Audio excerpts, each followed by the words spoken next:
오늘 우리에게 주시는 하나님의 말씀에는 목적이 있습니다. 오늘 우리에게 허락하신 말씀 제목이 마음의 콩밭에 가 있으면인데요. 마음이 콩밭에 가 있을 때 어떻게 되는지를 우리가 볼 것인데, 그래서 마음이 콩밭에 가 있으면 안 되겠구나. 우리의 마음이 있어야 할 곳, 주님께 정말 가 있어야 하겠구나. 이것을 깨닫고 실제되게 하는 것에 오늘 말씀의 목적이 있습니다. 그 말씀이, 그 마음이, 주님의 뜻이 그대로 이거지는 우리 그리스도의 몸 되시기를 예수님의 이름으로 축복합니다. 아멘. 한 10년 정도 전의 이야기인데요. 제가 이제 대학생 때 단기 선교를 이렇게 일본으로 다녀온 적이 있습니다.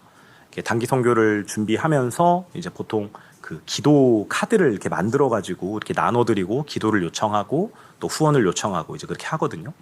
근데 한 번은 제가 기도 그 카드를 만들어서 이렇게 나눠 이렇게 드릴 때 그냥 나눠주기보다 주님께서 마음에 감동을 주셨던 그런 말씀 구절들을 한번 이렇게 조그만하게 엽서 이렇게 책갈피 같이 만들어 가지고 같이 나눠드린 적이 있었어요.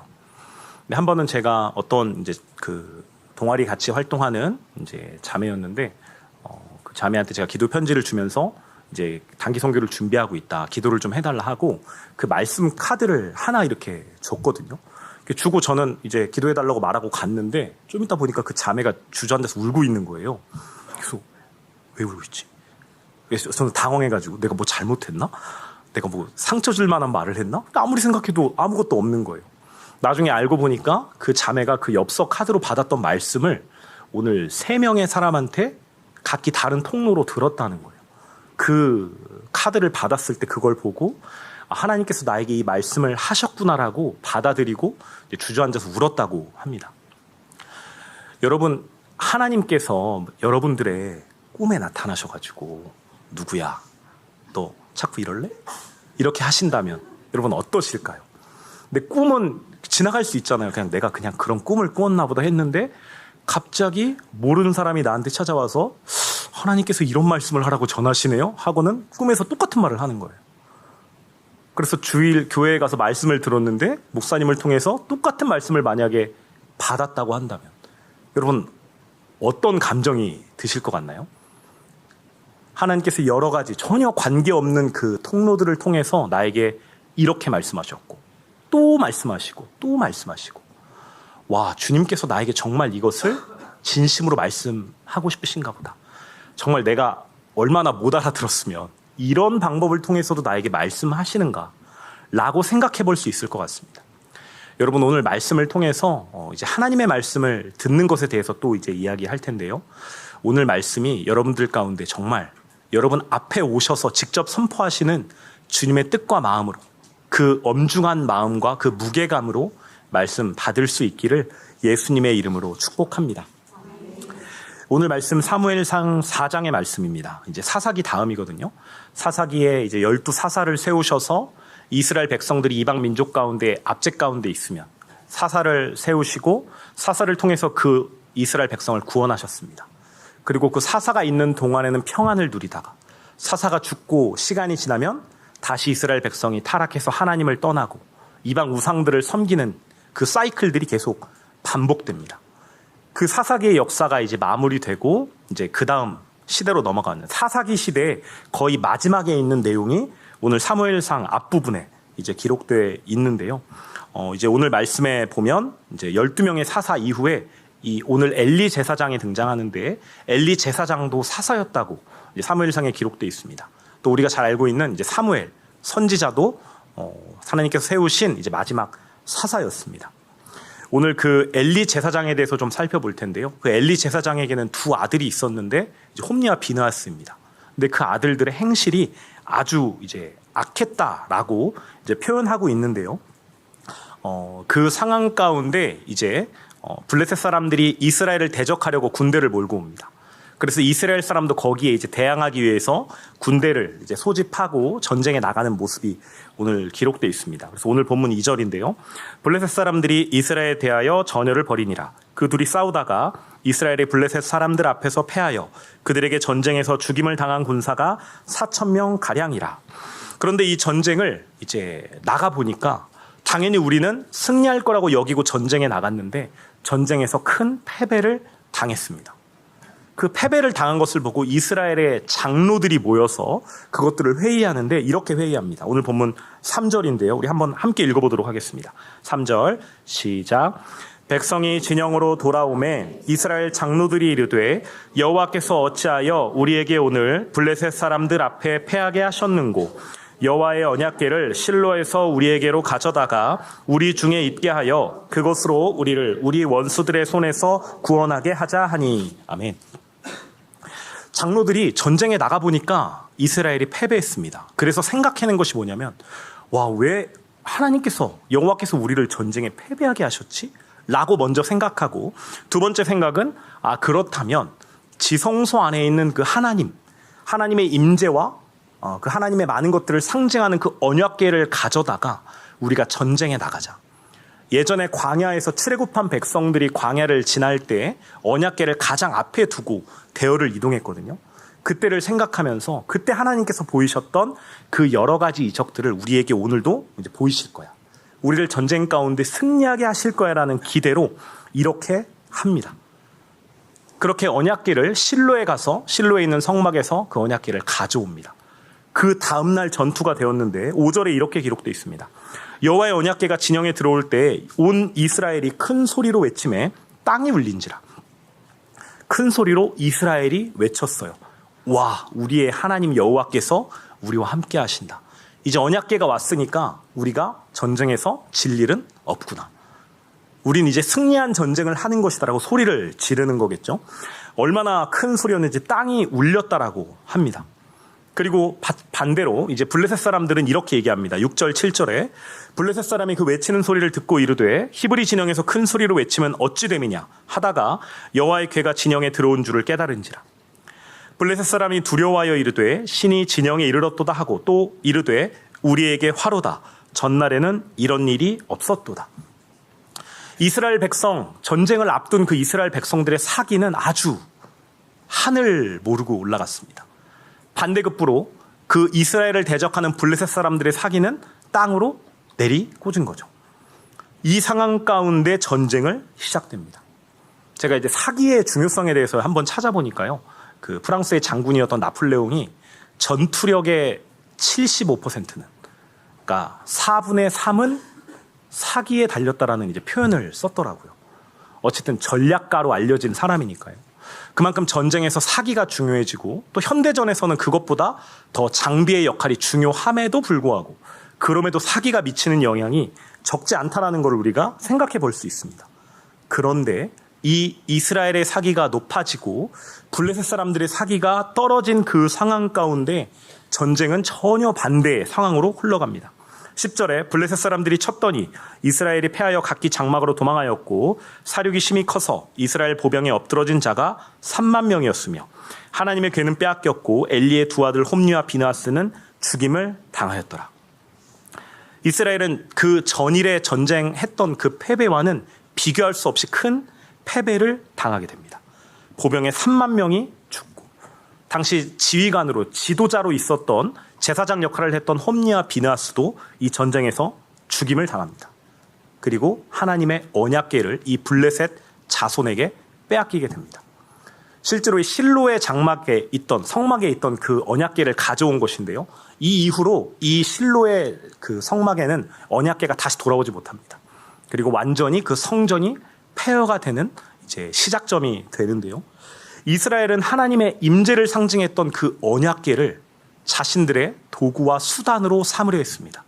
그걸 전쟁에 이끌고 나가면 광야에서 그러했던 것처럼 출애굽해서 광야를 떠돌았던 그 모세와 그 여호수아가 인도했던 그것처럼 우리가 전쟁에서 승리할 거라고 한치의 의심도 없이 믿었어요. 그런데 실제 결과는 전혀 반대로 일어났습니다. 사기의 중요성을 우리가 생각한다면 이것은 주님의 간섭하심이고 실제 주님께서 허락하신 상황이라는 것을 우리가 알게 됩니다. 우리가 말씀을 계속해서 보기 이전에 가장 먼저는 하나님을 수단으로 삼는 그 일의 결과가 어떠하다라는 것, 하나님을 나의 목적과 수단으로 나의 도구로 사용하는 인생들의 결과가 어떠한지를 우리가 정직하게 보기를 원합니다. 그리고 또한 내가 과연 주님을 수단으로 삼고 있지 않은지 정직하게 오늘 말씀에 비추는 여러분 되시기를 예수님의 이름으로 축복합니다. 우리의 목적은 하나님이시죠. 하나님은 우리의 도구가 아니시고 우리의 수단도 아니십니다. 정말 하나님을 구하는 인생이 우리가 되어야만 합니다. 그런데 오늘 말씀을 계속해서 묵상하다 보면 왜 이스라엘 백성은 하나님을 목적으로 삼지 못했고 왜 수단으로 삼았을까? 왜 이렇게 되고 말았을까에 대한 생각을 더 하게 됩니다. 사람은 악하니까, 사사기가 워낙 악한 시대였으니까 맞는 말이죠. 그런데 그것보다 직접적인 원인과 이해를 오늘 말씀을 통해서 계속해서 살펴보게 될 것입니다. 아까 이제 전쟁의 지도자로 있었던 홈리와 비느하스에 대한 말씀을 드렸습니다.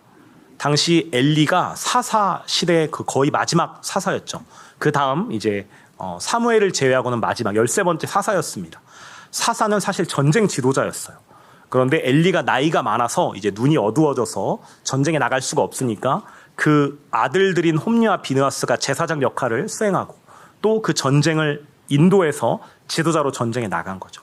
그런데 그 엘리가 살아있음에도 불구하고 블레셋에 패하게 됩니다. 우리가 생각해 볼 때 사사기의 역사를 생각하면 적어도 사사가 세워져 있을 그때만큼은 이방 민족의 압제로부터 자유로웠거든요. 주님께서 그런 힘을, 자유를 허락하셨거든요. 사사가 살아있을 때만큼은 이스라엘 백성이 하나님을 붙들고 섬겼습니다. 그런데 사사 시대가 계속해서 진행되어 가면서 이스라엘 백성들은 점점 더 악해지고 점점 더 이방 우상을 섬기고 점점 더 하나님을 수단으로 삼기에 이르렀어요. 그래서 실제 실로에서 언약궤를 가져오려고 할 때 이스라엘 전체가 그것에 함께했습니다. 그것을 기뻐했습니다. 그것을 좋아했습니다. 그런데 단지 이것이 그 백성들이 악한 것 때문이 아니라 지도자들이 어떠한 일들을 했길래 이 이스라엘 백성들이 이렇게 되었는가를 오늘 좀 보려고 합니다. 오늘 이 문제가 짧은 시간, 어떠한 순간, 어떠한 착각 때문에 하나님의 언약궤를 사용하면 우리가 이길 수 있어라는 그런 판단 미스나 어떤 한순간의 착오가 아니라는 것을 오늘 말씀을 통해서 보게 될 것입니다. 오늘 본문 이제 앞서 이제 사무엘상 2장을 우리가 한번 같이 보기 원하는데요. 사무엘상 2장 12절을 함께 보도록 하겠습니다. 12절 엘리의 아들들에 대한 행실에 대해서 나타내고 있는데요. 함께 읽어보도록 하겠습니다. 시작. 엘리의 아들들은 행실이 나빠 여호와를 알지 못하더라. 17절도 함께 읽겠습니다. 시작. 이 소년들의 죄가 여호와 앞에 심히 크면 그들이 여호와의 제사를 멸시함이었더라. 이 엘리의 자녀들이 제사장으로서의 이제 직분을 감당했는데요. 제사를 드리면 가장 먼저 기름을 하나님께 번제로 올려드려야만 했습니다. 그런데 그 이전에 그 아들들의 사환들이 와서 고기를 그 번제물, 제물을 삶고 있는 솥에 갈고리를 푹 찔러서 나오는 것을 자기가 가져갔다고 합니다. 하나님을 전혀 의식하지 않고 자신들의 주인, 그 아들들을 위하여서 하나님을 업신여긴 것이죠. 거기서 끝이 아닙니다. 22절에는 엘리가 매우 늙었더니 그의 아들들이 온 이스라엘에게 행한 모든 일과 회막문에서 수종드는 여인들과 동침하였음을 듣고 더 많은 나쁜 일들이 있습니다. 수많은 일들이 있었습니다. 그래서 그 자녀들을 불러 이렇게 이야기합니다. 그들에게 이르되 너희가 어찌하여 이런 일을 하느냐? 내가 너희의 악행을 이 모든 백성에게서 듣노라. 24절 내 아들들아 그리하지 말라. 내게 들리는 소문이 좋지 아니하니라. 너희가 여호와의 백성으로 범죄하게 하는도다. 이 엘리의 자녀들은 정말 하나님 앞에서 정말 어처구니 없는 일들을 계속해서 저질렀습니다. 그 아비인 사사인 엘리가 타일렀음에도 혼냈음에도 지도했음에도 불구하고 그 자녀들은 그것을 듣지 않습니다. 그래서 25절에 사람이 사람에게 범죄하면 하나님이 심판하시려니와 만일 사람이 여호와께 범죄하면 누가 그를 위하여 간구하겠느냐 하되 그들이 자기 아버지의 말을 듣지 아니하였으니 이는 여호와께서 그들을 죽이기로 뜻하셨습니다. 이미 하나님의 진노가 이 홈리와 비느하스에게 가까이 왔습니다. 이미 하나님께서 이들을 죽이기로 결정하셨다라는 거죠. 어찌하여 이 홈리와 비느하스는 엘리 제사장의 말을 듣지 않고 어찌하여 엘리가 처음부터 이것을 모르는 것이 아니었을 텐데 왜 이런 자녀들로 클 수밖에 없었을까요? 왜 이 홈리와 비느하스는 하나님의 진노를, 하나님의 말씀을, 하나님의 뜻을 왜 알지 못했을까요? 이대로 가면 분명히 망한다는 것을 엘리 제사장은 알고 있었을 텐데도 왜 그 자녀들을 더 훈계하거나 더 말리지 못했을까요? 그런데 사실은 이 홈리와 비느하스가 악한 것이 아니라 이 문제가 엘리로부터 시작됐다는 것을 오늘 또 함께 보려고 합니다. 하나님께서 사무엘을 부르신 장면을 우리가 많이 들었습니다. 엘리 제사장 제사장의 머물 때 거기서 함께 교육을 받은 이제 사무엘 선지자잖아요. 하나님께서 사무엘을 부르십니다. 사무엘아 부르니까 그 어린 아이였던 그 사무엘이 엘리 제사장에게 갑니다. 그래서 나를 부르셨습니까? 라고 얘기해요.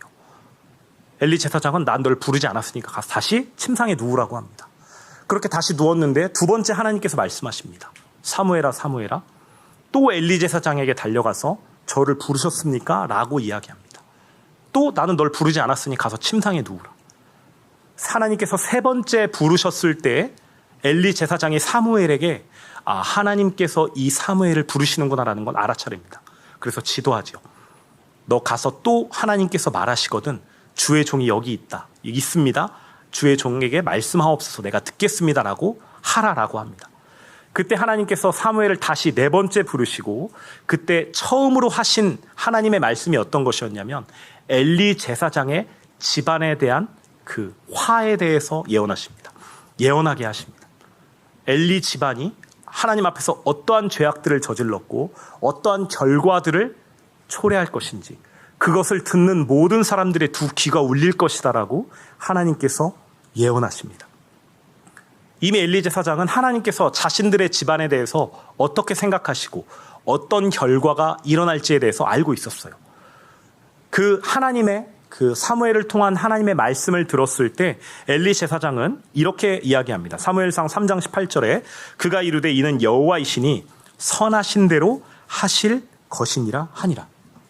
엘리는 하나님의 뜻이라면 그것이 일어날 거라는 것 또한 알고 있습니다. 하나님께서 어떠한 진노로 우리에게 임하실 것이라는 것, 나와 우리의 가정에 어떠한 진노로 오실 것이라는 걸 이 엘리가 알고 있었어요. 그런데 사실 이 말씀 이전에 엘리는 이미 하나님의 말씀을 또 들었습니다. 사무엘상 2장 27절에 하나님의 사람의 엘리에게 와서 그에게 이르되 여호와의 말씀에 29절 너희는 어찌하여 내가 내 처소하에서 명령한 내 재물과 예물을 밟으며 너의 아들들을 나보다 더 중히 여겨 내 백성 이스라엘이 드리는 가장 좋은 것으로 너희들을 살찌게 하느냐.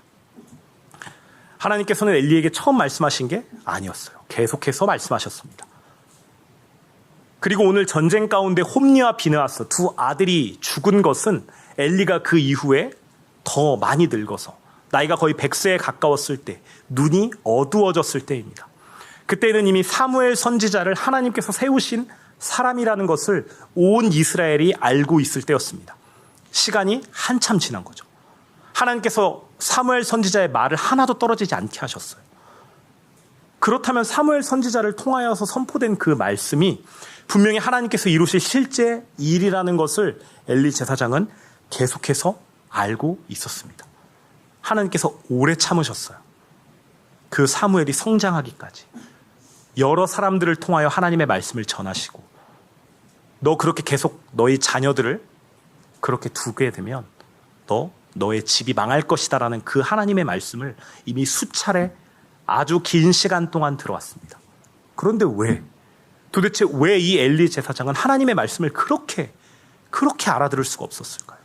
수차례 여러 방법을, 여러 통로를, 여러 경로를 통하여서 계속해서 주님의 뜻과 마음을 너 그대로 가다간 죽어라는 하나님의 마음을 받았음에도 왜 반응하지 못했을까요?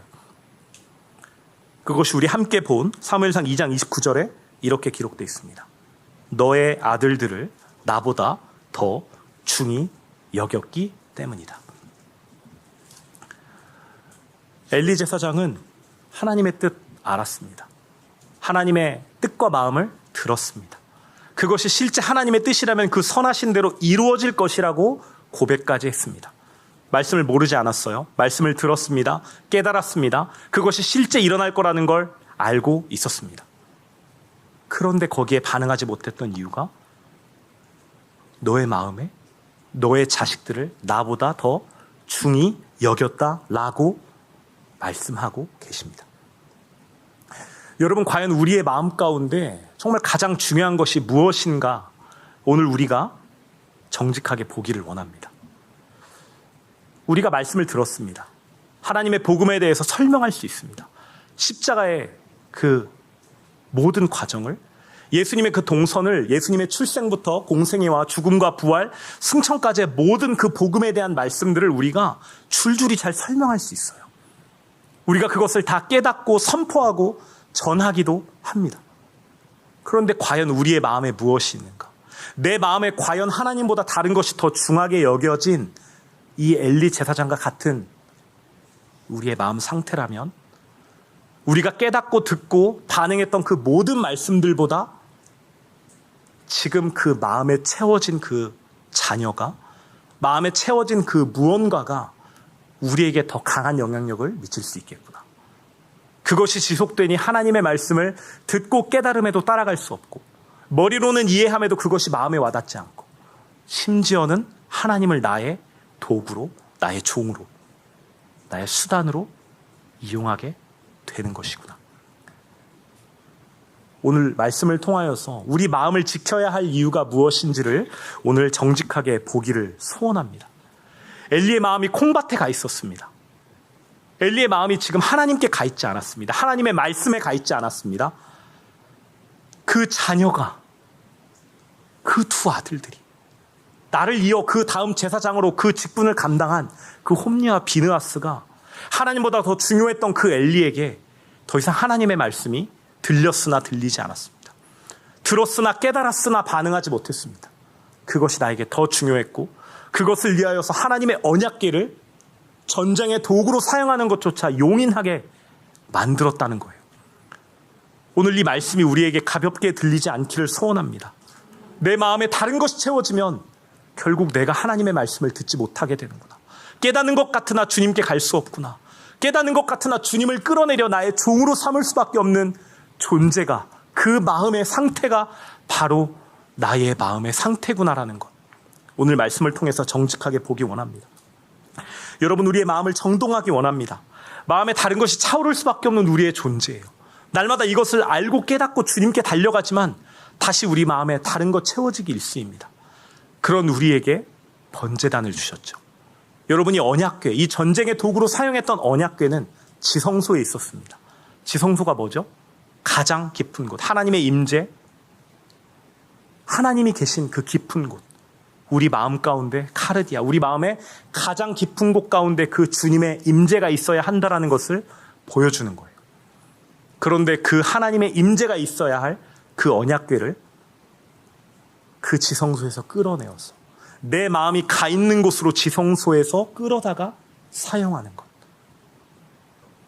여러분, 그 언약궤가 내 마음 간 곳에 콩밭에 가 있으면 이 언약궤로 나아갈 때 더 이상 성막의 모든 그 과정을 거치지 않게 됩니다. 성막에서 번제단을 통과하지 않아요. 성막에서 내가 죽고 산 것을 확인할 수가 없습니다. 내 무언가를 위해서 하나님을 끌어다 쓰는 그 사람에게는 더 이상 십자가가 아무런 의미가 없습니다. 십자가조차 나의 욕구, 수단, 나의 무언가 목적을 위해 이루어갈 도구로, 나의 종으로 여기게 된다는 거죠. 그러나 실제 언약궤가 있어야 할 곳은 지성소입니다. 지성소, 대제사장조차 1년에 한 번 대속죄일에만 들어갈 수 있는 그곳.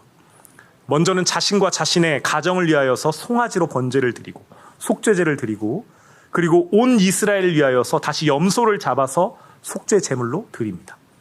그리고 또 한 마리의 염소를 제비 뽑아 아사셀로 광야로 내보냅니다. 그 모든 과정이 일어난 뒤에야 이 백성들의 그 속죄가 완료되었다라고 하나님께서 선포하시는 거죠. 그 과정을 거치지 않은 모든 하나님께 가려는 그 노력, 그 마음은 결국 하나님을 끌어다 쓰는 수단이 된다는 것입니다. 날마다 번제에서 내가 죽고 산 것을 확인하지 않으면, 실제 그 번제단에서 원래는 내가 죽어야 했음에도 내가 아닌 하나님께서 독생자 예수 그리스도를 주셔서 나 대신 죽게 하시고, 실제 그 예수님과 내가 연합하여 함께 죽은 것을 매일 확인해야만 내 마음을 정돈하고 내 마음에 채워진 다른 것들을, 내 마음이 콩밭에 가 있는 것을 다시 하나님께 내어드릴 수 있다는 것입니다. 여러분, 이 고백이, 이 소원이 우리에게 날마다 실제 되기를 소원합니다. 주님이 우리의 목적 되셔야 한다고, 주님이 우리의 유일한 소망 되셔야 한다고, 나의 수단이 될 수 없다고, 그리고 그것은 내 마음에 다른 것을 채운 것으로부터 시작되는구나. 그것을 알아차리고 십자가로 달려가고 날마다 번제단에서 나의 죽음을 선포하는, 그래서 실제 하나님이 목적된 그 은혜를, 기쁨을, 주님이 만족되신 그 은혜를 누리는 우리 그리스도의 몸 모두 되시기를 예수님의 이름으로 축복합니다. 여러분, 우리의 마음에 다른 것이 있으면 하나님의 말씀을 듣는 것 같아도, 깨달은 것 같아도, 그 말씀을 심지어 전할 수 있어도 결국 그 말씀을 끝까지 따라갈 수 없습니다. 그것이 계속되면 결국 하나님을 나의 수단으로, 나의 도구로, 나의 종으로 부리게 되는 것이 우리의 실존입니다.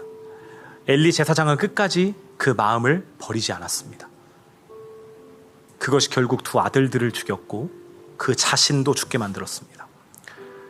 여러분, 우리의 마음에 어떠한 다른 것이 있을 때 오히려 그것을 죽이는 일이고, 그것이 나를 죽이는 일이란 것 정말 선명하게 깨달았으면 좋겠습니다.